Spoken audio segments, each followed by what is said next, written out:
All right, welcome back to the Leadership Launchpad Project. I'm Rob Kalwarowsky, and as always, the yang to my yin, the blue humor herself, Susan Hobson's here. Susan, how are you? The blue humor? I don't think I've ever had the color blue associated with me in any way, shape, or form. So you have to explain for our audience. What the heck does that mean? Oh, blue humor is a term to refer to kind of the dirty side of comedy. And you're Without saying calling, that up front, are you folks referring missed. to things that happened off mic, sir? Yeah, just about 5 minutes ago. Busted. Anyways, we always got to start off with a quote. Oh, So yeah. Smooth transition. I have one here from Robert Collier, and he says, visualize this thing that you want, see it, feel it, believe in it, make your mental blueprint, and begin to build. Ooh. Tell us why you picked that one, sir. Yeah, I mean, first, it's what we spoke about a few weeks ago on this show, talking about visualizing, seeing what you want to go. And as well as it's something that I've been rolling out basically across the board. I was just doing a lot of it yesterday or the day before for the new How to Deal with Your Asshole Boss Blue program. There it is. Yeah, we were incorporating some elements of visualization because, again, it builds the belief in our minds that we've done it, and then that allows us to align our subconscious to go get it. So, on that note, riding a bicycle, well, an electric bike uphill. A turbo bike. It was a turbo bike. That's right.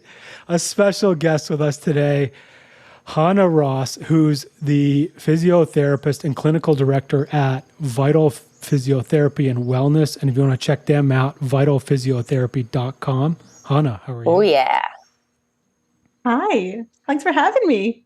I'm giggling. I'm like muting myself because I'm giggling too much. And tell us why you're giggling so much. First of all, Rob, you gave Susan credit for my dirty jokes. So I just want to say. Oh, snap. Thank you. You stand corrected. That's true. That was my mistake. We were just talking about a bicycle trip that I took where I opted for an electric bike. And it was the greatest decision that I have ever made. So thank you for that. So let's start there as we plug our audience into you and all things leadership. So tell our audience a little bit about your journey into leadership and especially the mission that you're on in this world right now. Hey, well, thank you for this. And I really call myself an accidental entrepreneur because I was a physiotherapist, a regular old physiotherapist, and I was treating backs and necks and have 4 children. So I should throw that in there into the mix. Yeah, definitely throw that into the mix. There's some leadership in that family perspective as well. But between babies 2 and 3, I was having a lot of back pain. I was having incontinence. Like I was doing, I don't know if you're familiar with P90X, Tony Horton's program, Do Your Best, Forget the Rest. That's leadership as well. And he had this program, one of them was plyometrics, where you would jump up, kick your bum, and strum your guitar at the same time. And every time I did that, I would pee my pants a little. And one of my colleagues was getting trained in pelvic floor physiotherapy, which is like the gynecologist of physiotherapists. And they deal with all this stuff that most people don't like talking about. And she was like, Hannah, come and see me. I'm going to help you with this. And I was like, that is ridiculous. This is just part of having babies. Nothing's going to get rid of it. It's part of having babies. It's part of growing older. And I just have to learn to live with it. And pelvic health physiotherapists, they have the ability to perform internal exams. Sorry, Rob. And she was explaining to me what she did. And I was like, that is ridiculous. I am not doing that. Yada, yada, yada. She convinced me to come in and see her. It changed my life. It changed my perspective on life. It changed my perspective on myself. And I was like, I want to do this for other people. I went on and had 2 more children after that.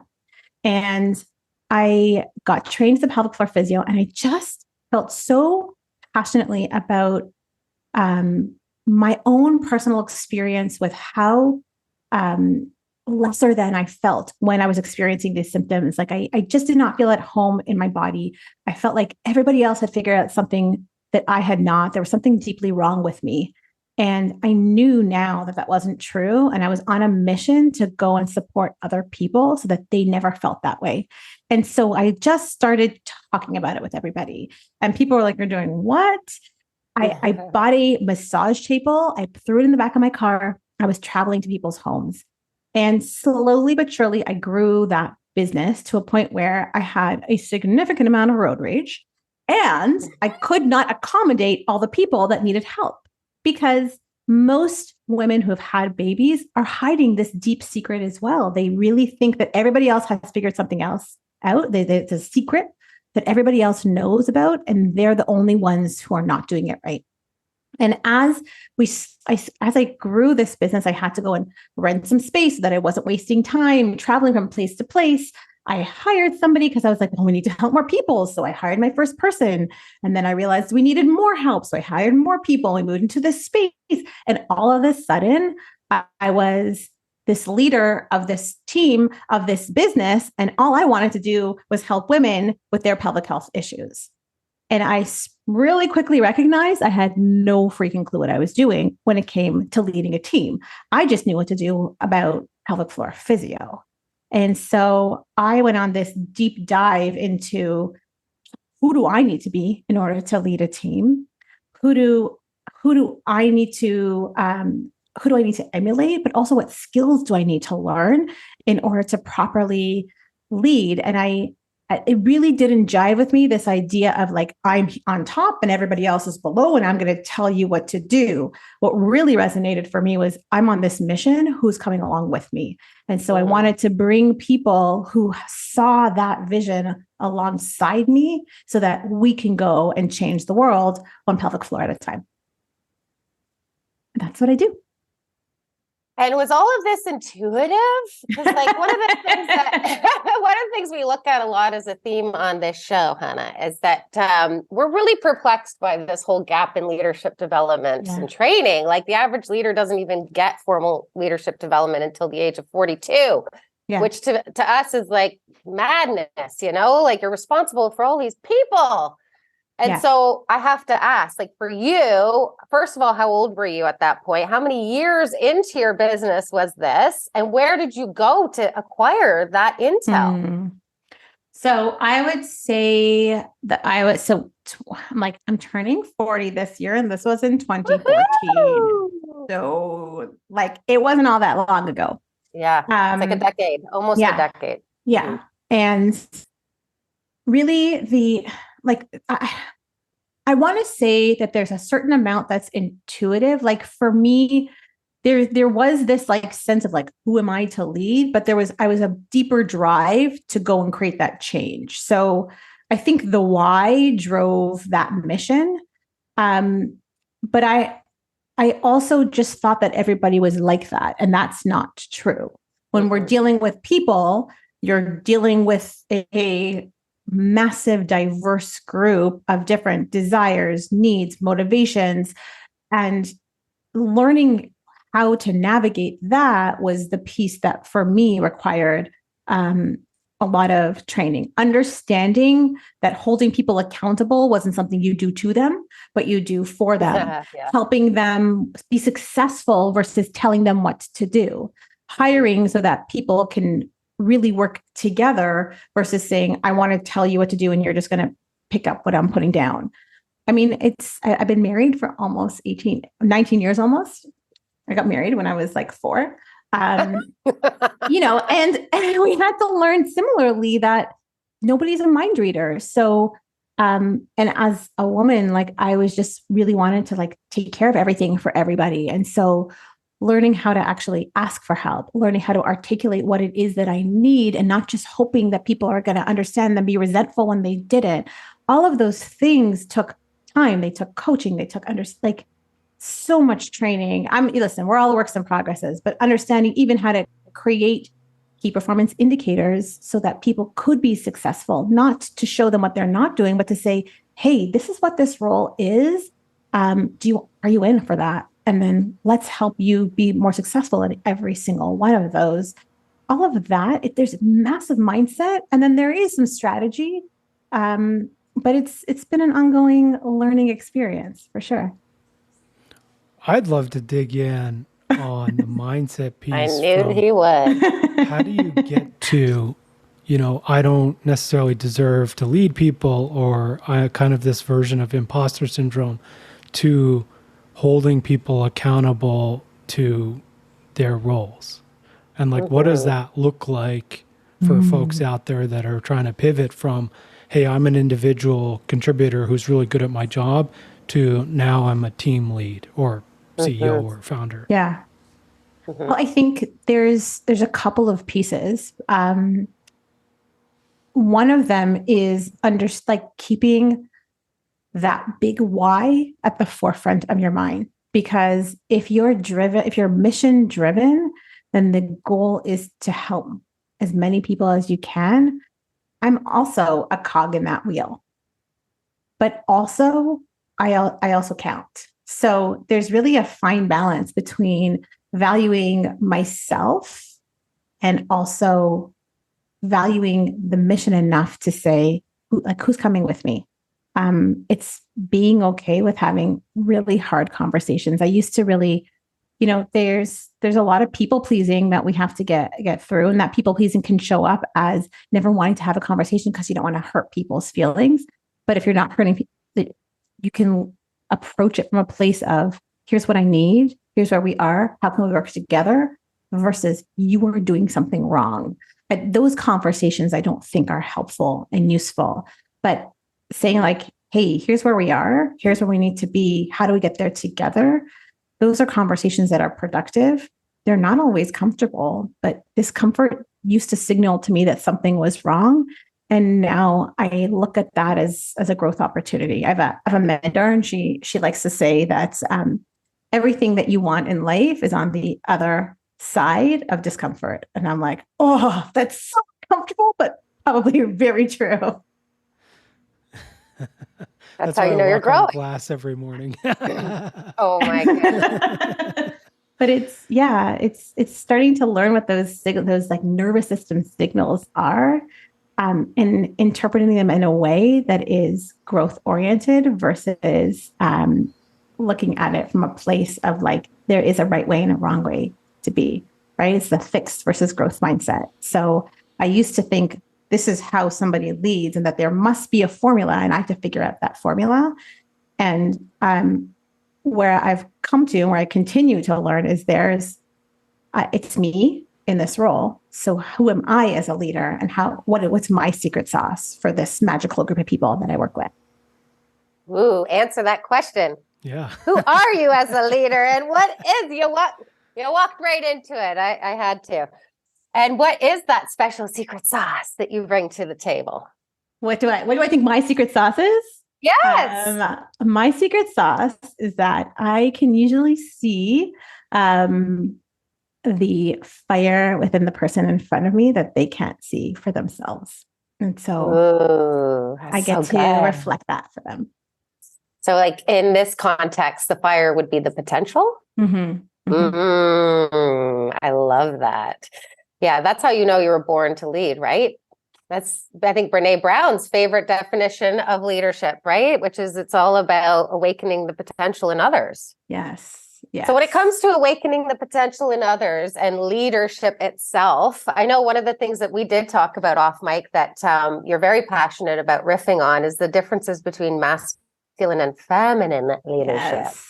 And I kind of feel like you mentioned some very intuitive things, right, that have helped you along the way, but you've also mentioned some very left brain logistical, like KPIs and metrics and data and all of that. So that sort of sounds like you're somewhere in between, but would you riff a little bit in terms of your stance on the difference between masculine and feminine leadership?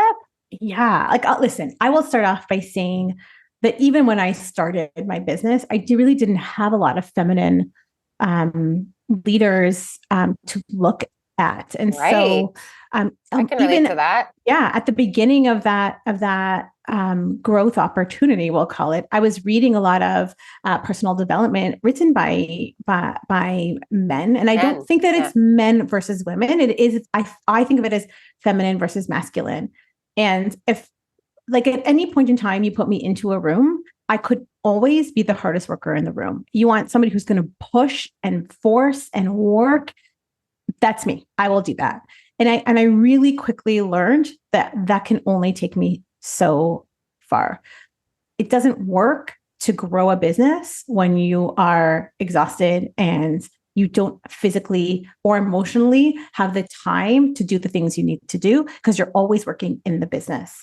And so for me, the first thing that I had to do was take a step back, pull back from the actual seeing clients, allow somebody else to take that on, and really start to look at, what does it look like for me to take on this role of leader? Who do I want to be? What does my life want to look like?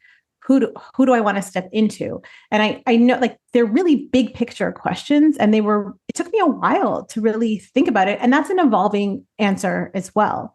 But when I think about the difference between the feminine and the masculine, I think of one as the doing, the going, the being, the pushing. And the feminine is more Hustling. like, that hustle culture. And if somebody asks me, like, when I talk to, because I do a lot of leadership coaching now, and when I work with clients and like, oh, I don't want to hustle, I'm like, there's going to be a point you really do have to work hard. You can call it what you want, but you can't. The first little while in a business, there really is a lot of work, and at any point in growth, there really is a lot of work. The question is, do you look at it in a negative way, and as something that you resent and resist? Or you're like, this is this time. And then I'm going to take a moment, and we can breathe, and we can be, and we can evaluate, and then we can go. I don't think that it's the pushing that's the issue. I think it's actually the lack of pause where we start to see that imbalances. That is it. Yeah. My therapist talks about this as in terms of seasons. Yes. And she talks about this, in personal growth, but also obviously it's similar in business, right? Is like, there are seasons where you're pushing, moving, going, like I'm in right now. And then there'll be a point where it's like you're sort of, the seeds are planted and the farm is starting to grow. And that's when the recovery can happen, which we talked about with Tony, right? But it's like ensuring that you have that balance is so you don't actually get burnt out. Well, or at least that's the hope. But that's the theory. The one thing I wanted to ask you is, and you mentioned this, right, is we have a mindset often as high achievers to drive. And you said it best, which is like, I had to take a step back to sort of shift and then jump forward. And I know a lot of my clients that I see, that's where we start, is like, how do we get folks to see that and be able to take that step back? Because often that's the scariest part of the growth journey. Yeah. I think most of us come to it out of need. If I'm being honest, even in my healthcare business, like, I would love it if people were proactive, but the reality is most people are coming to you when they're in pain, and they actually, something is not working anymore, and what used to work and all their bag of tricks is no longer helping them move forward, and they feel like they're spinning the wheels. And so if you try something, sometimes trying something different is the only thing that's on the table. And so I will say, like, I really, for years, like, I was reading Chicken Soup for the Soul when I was a teenager. Like, I was into affirmations, like, whatever you want to call it, woo. But it actually wasn't until I really needed to dig deep and say, like, what do I want? Who do I want to be in this life? Like, that was like a nicety versus a necessary tool to figure out how do I get to that next level? Because I could have just kept working and working and working and working and getting the same result. But to get a different result, you need to do something you've never done. And I would mostly say to get a different result, I had to choose to be somebody I had never been before. And for me, that required slowing the F down. And how do you trust that? Let's speak now to our high achievers out there who are listening to this, and they were listening last week to Tony because he said literally the exact same thing, right? It's like, yeah, it takes necessity. It takes the pain to awaken us, right? As the catalyst to our untapped potential. It's the very essence of human nature. So yeah, let's break this down for people, because I really want to make this case, right? For periodization and slowing down. So if our people can't even trust taking their foot off the gas pedal because they're in such scarcity, what's our counsel for them? Neuroscience. We know that when we're in fight or flight, which if we are being honest and we look around us, when people talk about being stressed, they're talking about being like at 125% stress. But our current lifestyle is essentially living in fight or flight all the time. Our autonomic nervous system is in an upregulated state most of the time, which means that our reptilian brain is in control. And when your reptilian brain is in control, you are simply doing the things you've always done. You're responding based on reflexes. There really is no creative capacity because your forebrain, the piece where you have that creative, logical, higher level thinking, is actually turned off. It cannot function. So if you are looking to be more creative, if you're looking to do something different, if you're looking to tap into your potential, you simply cannot do it from a neuroscience perspective when you keep going at the rate that you're going. And that's just the truth. That's the science behind the value of rest. It's actually where the growth happens, folks. Yeah. Most people don't understand that. I mean, this is just right out of the athlete's playbook, though, right? It's like we had to learn how to respect our rest and recovery as much as our training. Right. Right. Like we had to balance that out and have the equal amount of value for both up in like active engagement and active disengagement. Yeah. Listen, and from a muscular perspective, when you're lifting weights, we're actually you're tearing apart muscle, right? And so that rest is when it's actually being rebuilt stronger. So if we look from a perspective of physiology, that's what's happening within your body. But as a physiotherapist, like I used to say, there's like a brain and body connection. The more that we start to understand how our body actually works, we really start to understand there's no brain body connection. They are one in the same. When you're stressed, there is a cascade of chemical events that are happening in your body. There's a massive number of neurotransmitters that are being just poured into your body. And when you're in a relaxed state, there's a massive different number of neurochemicals and neurochemistry that's happening within your body. There's no brain-body connection. It is one in the same. If you're feeling away, your body is responding in a certain way as well. Mm-hmm. That's what we refer to as state over here in the NLP land, right? The conversation between the brain and the body that's happening at all times. Yeah. But that really is responsible for the quality of results you get in any area of performance. And so, 100%. So I feel like this is where I want to go with you next, unless Robert had a question on in the queue. No, I wanted to ask, in all that you've learned over the last decade of taking this deep dive into leadership, what is the piece of advice that has had the biggest impact on your leadership game? I think that or thing you've learned or thing that you've been exposed to or discovered, something of that flavor. I think that the thing that I notice the most with my physio clients and my coaching clients is that if your brain has decided that something is dangerous, you will continue to ignore it and not follow through. So if somebody perceives rest as unsafe, and your brain will perceive rest as unsafe if it's not something you're regularly doing. You can't go from working, 19, 20 hours a day to taking a full day off and expect your brain to not throw a complete temper tantrum. Mm-hmm. So I think that we assume that we're doing it wrong if we're not Zen. I think our clients think they're doing something wrong if their brain is going when they're meditating. It's the same thing. Like, if you drink coffee every day and then you don't drink it for a week, you're going to have a withdrawal effect. We can actually start to map safety with new things by talking to ourselves. I'm safe. I'm safe. I'm safe. I'm safe. You can speak to your unconscious mind, and you can anticipate what the experience will be like, and know when you're feeling it, when you're feeling uncomfortable taking that rest, when you're feeling uncomfortable doing that new thing, when you're feeling scared getting up to speak in front of people. If we can prepare ourselves and map that safe ahead of time, we can visualize and plan, then our brain will already have some idea that, like, okay, so now I'm feeling, okay, I feel like I want to barf. I'm standing in front of people. Oh yeah, I planned for this.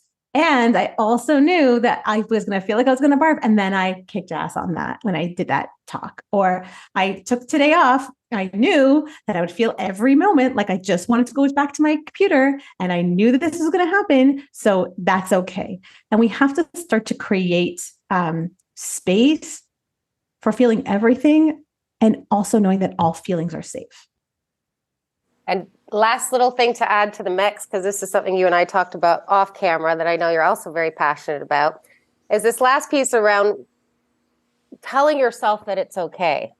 Mm-hmm. What's up with us needing to give ourselves permission in that way? Because this is something we wrapped on that I really want to make sure we bring to my audience. So you remember we talked about this in terms of giving ourselves that authorization? Yeah. So that's some of what you're referring to here, right? It's like giving ourselves permission. I think we have made a number of assumptions about what our abilities are as human beings. And so when we try to do something new, we're always looking for what's the right way and what's the wrong way.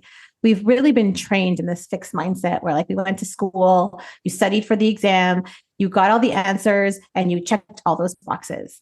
And so that's not how real life works. Mm-hmm. So whenever we do something new, we assume there's an authority figure who's going to tell us what to do. There's a teacher waiting around the corner who's going to be like, oh, okay, here's our gold star. And we outsource our authority to other people.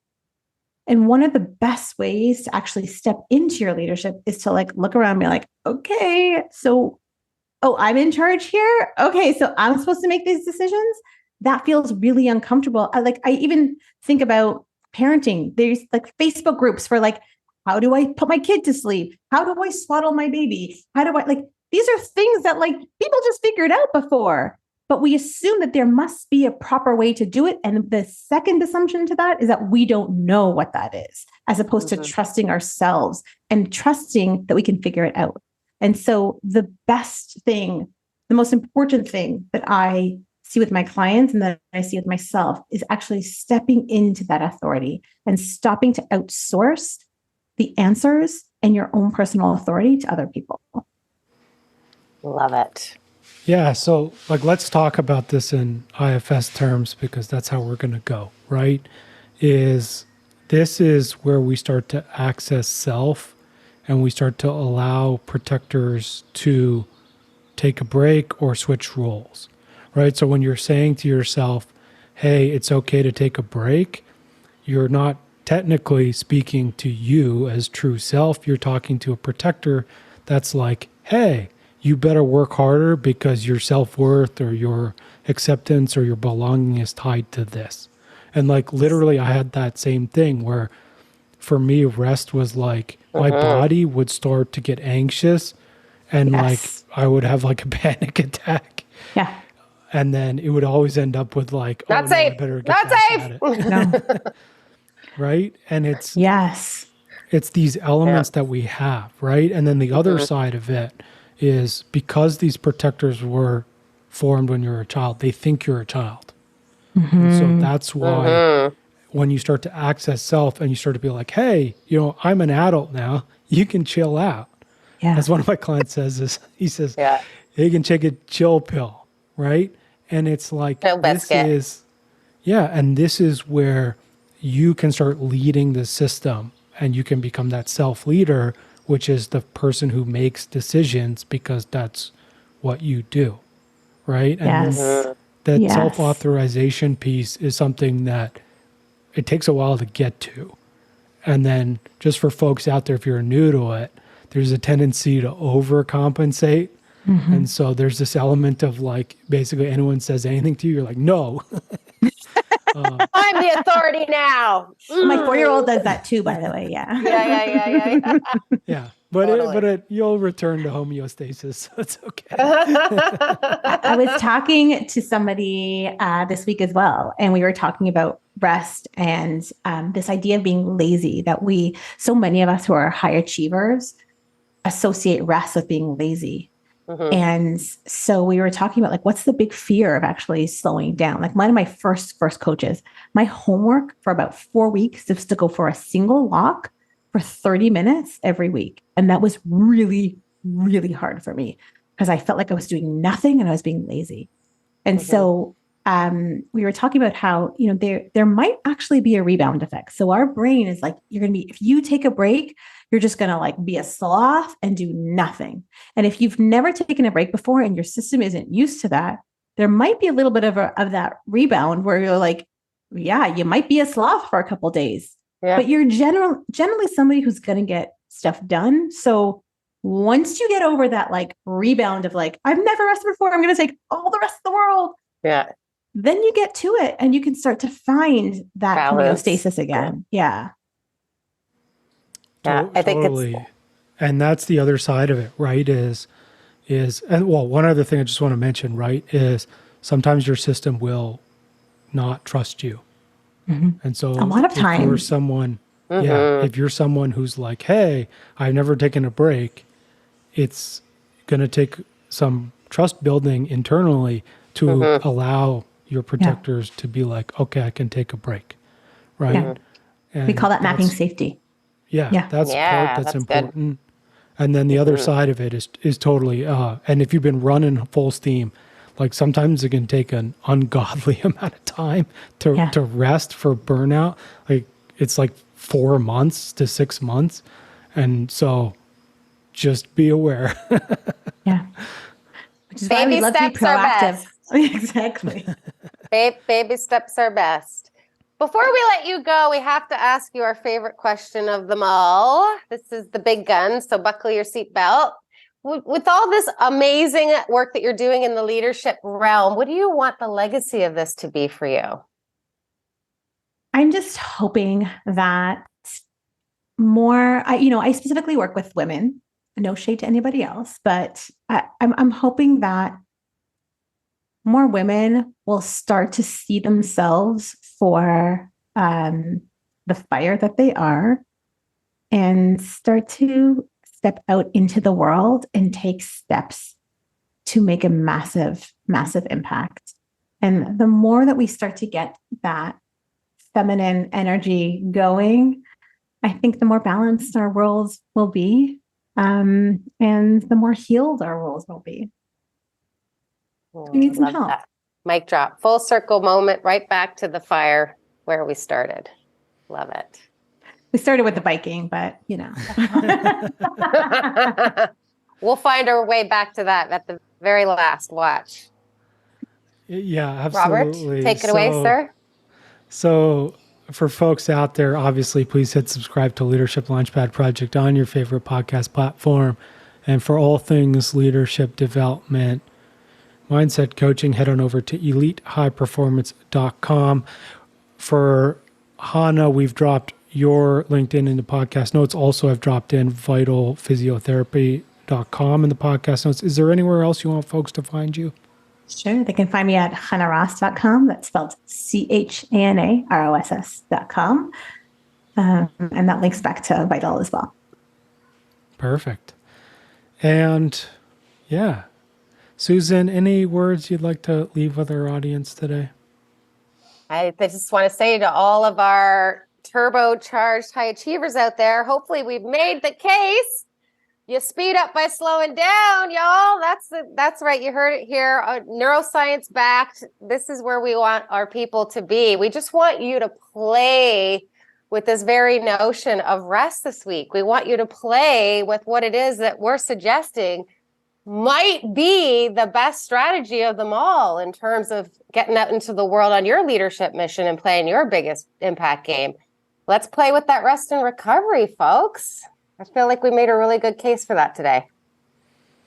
Absolutely. And I just want to go a little bit further with that is as you play with rest and you introduce it, be very aware and lean in with curiosity to how your system responds. What are the thoughts? What are the feelings? And that will guide you into where you need to go next. So, coming down the mountain now, charging our e-bike for the next upswing. Hannah, it was so incredible to have you on the pod today. Thank you so much. You two are amazing. I love it. We love a good metaphor. That's right. We always do. Susan, thank you so much. Everyone, thank you so much for listening. And we'll see you all next week. Bye, everyone. Thank you.